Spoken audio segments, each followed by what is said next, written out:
What's up kabayan? Welcome back to my channel. For today's video, we talk about the salary for Filipinos as a cleaner or housekeeper here in Poland. So let's go!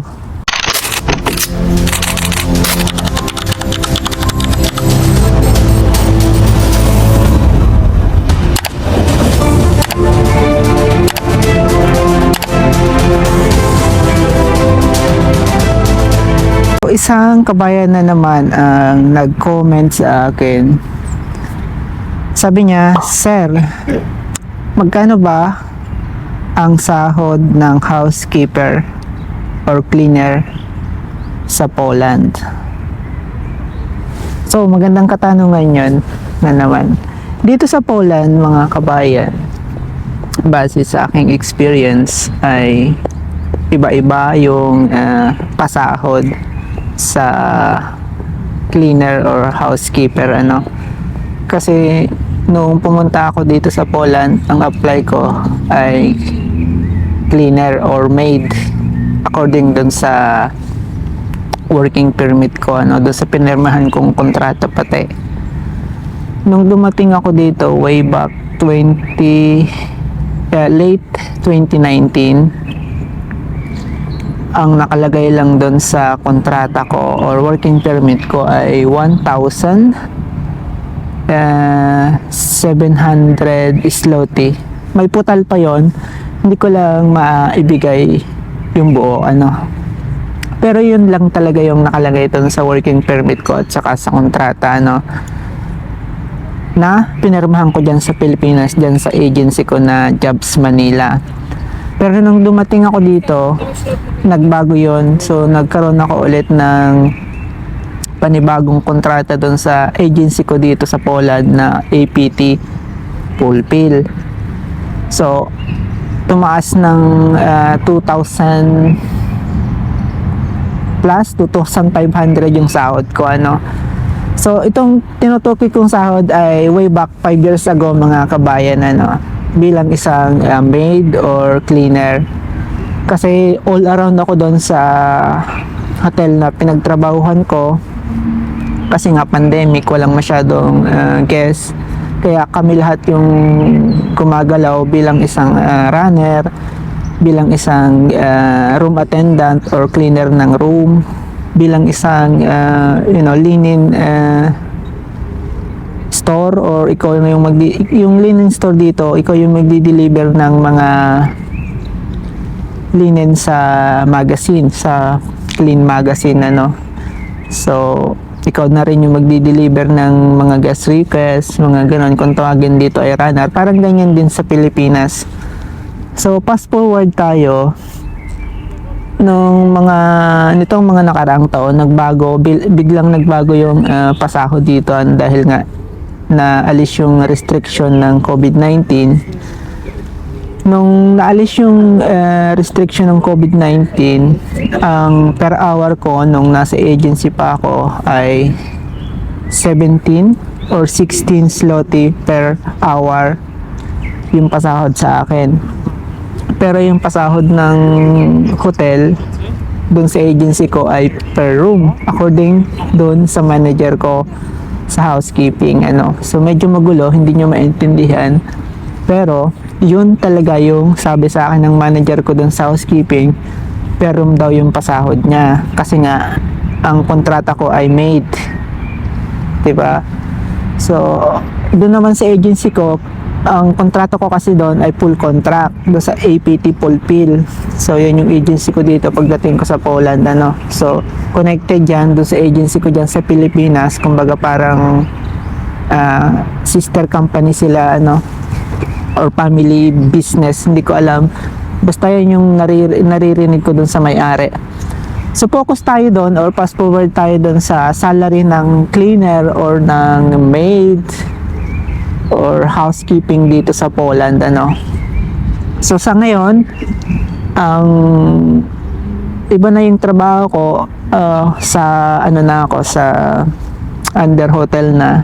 Pero nung unang kontrata ko bilang waiter na, no, kaya hindi ko maikukumpara yung sahod ko ngayon as a housekeeper dahil waiter na ako dito ngayon, ano. So, may pinasok akong 2 Pilipina doon na nagtatrabaho sa housekeeping. So, sa housekeeping, ang alam ko, per hour sila doon hanggang sa ngayon. Kumbaga, I think 22 zloty sila ngayon, mga kabayan. At sure yan, 22 zloty, so medyo malaki yan. And ayon dito sa article na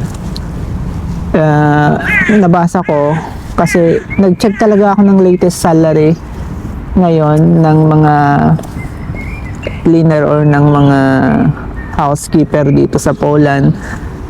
So, sa mga baguhan, ang nakalagay dito, kung wala kang experience, so, aabot yung sahod mo ng 13,560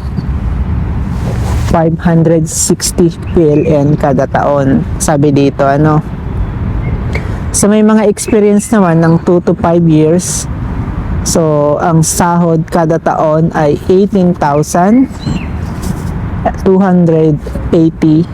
PLN o zloty, ano.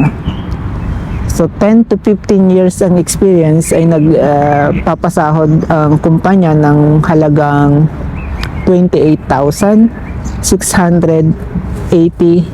taon-taon. Ano, or PLN yan, mga kabayan, ano.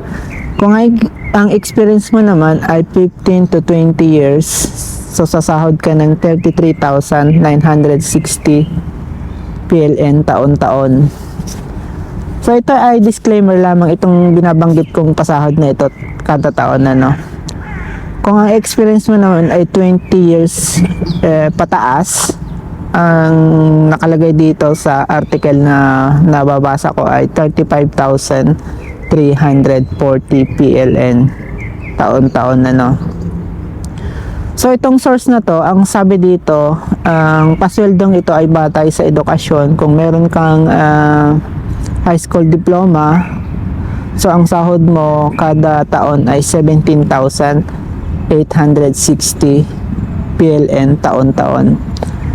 So kung meron ka namang diploma ng experience, so ang sahod mo kada taon ay 28,680 taon-taon.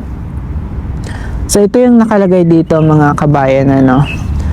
So ang mga lokasyon na nagpapasahod ng ganito kataas ay ang, of course, capital, ang Warsaw. Mas malaki sa Krakow na nagkakahalaga ng 29,540 PLN, mga kabayan. Ang Lublin ay 22,540 PLN taon-taon. So sabi ko nga, mga kabayan, ang source na ito ay disclaimer lamang kasi base sa experience ko bilang isang housekeeping o isang housekeeper o nagtatrabaho sa housekeeping department, ang sahod ko bilang isang houseman dito ay so estimated na 5,450 yung bruto. Siguro sa sahod ako doon ng net na 4,011, something like that, na 4,011 zloty. Kaya't kada taon dito ay tumataas yung pasahod, mga kabayan. Kaya't napakagandang magtiyaga muna bago ka mag-complain na mababa ang pasahod. So kinakailangan tiyagain mo muna at least 2 taon sa isang kumpanya para malampasan mo yung mga pagsubok at nang makitahan ka ng ng management na desidido ka talaga na magi-stay ka. Kasi ganun yung ginawa ko, kasi alam ko napakadumi at nakakapagod ang isang housekeeping or cleaner. Kasi nga iba-iba yung mga guest dito, mga kabayan. May mga Scandinavian, may mga Spanish, may mga Slavic. Kaya hindi mo maiiwasan talaga na ma-stress ka or ma-depress ka dahil sa sobrang dumi ng mga kwarto, mga demanding yung mga guests, kaya tiyagaan lang mga kabayan. Sabi ko nga sa inyo, kung mahina yung loob mo sa dumi, hindi ka para sa housekeeping, hindi ka para maging isang room attendant. So isang tips yan bilang isang professional housekeeper dito sa Poland.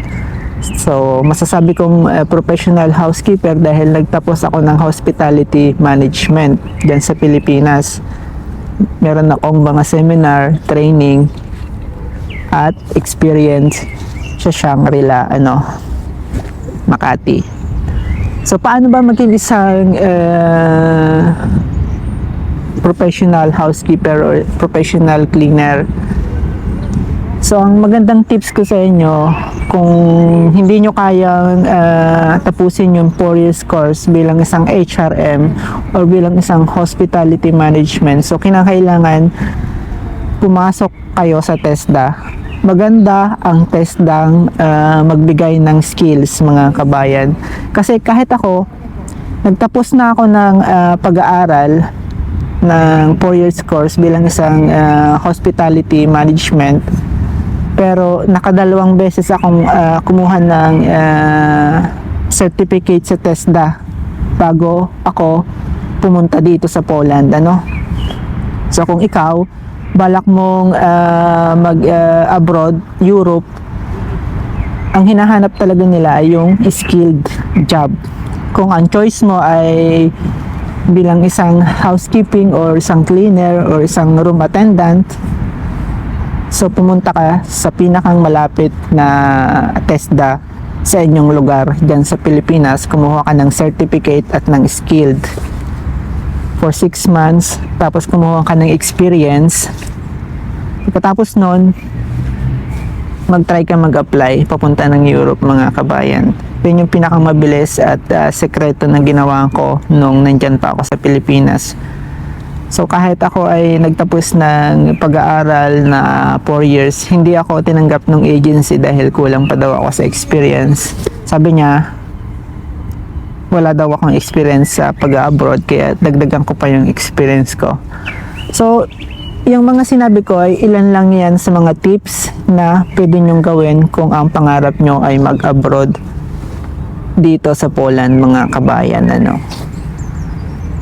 So hanggang dito na muna yung pagbibigay ko ng salaysay sa inyo or ng pagkukwento about salary ng cleaner or housekeeper dito sa Poland. So magkita-kita tayo sa mga susunod kong video.